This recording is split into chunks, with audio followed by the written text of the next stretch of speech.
سلام خدمت همکاران عزیز. نصب دستگاه دسته‌بند شرکت ترهینو به نمایندگی امیرحسین احمدی، استان بوشهر، شهر گوشتان.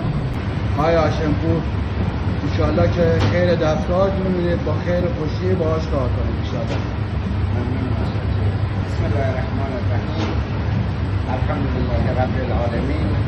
دستگاهی که الان جناب آقای احمدی به نمایندگی از شرکت ترهینو با مدیر عاملی جناب آقای مهندس محمدپور سپاسگزاریم که این دستگاه را تولید کردن و در اختیار نانوایان گرامی قرار دادن.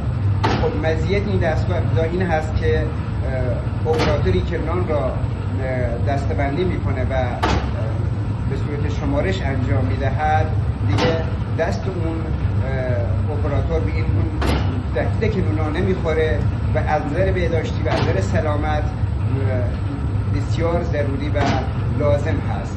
و در وهله دوم به تعداد اونها را شمارش میکنه و تأمین کارگر و تأمین هزینه هایی که مرتبط با نانوایی هست کاهش داده میشه.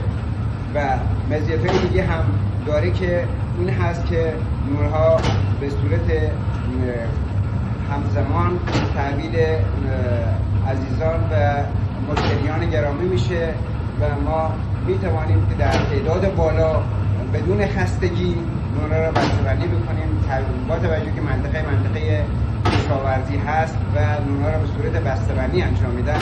نیازی به شمارش تعداد نان نیست و میتوانیم اونها را به سهولت و راحتی بسته‌بندیش رو انجام بدیم و در اختیار کشاورزان و زحمتکشان عرصه تولید قرار بدیم.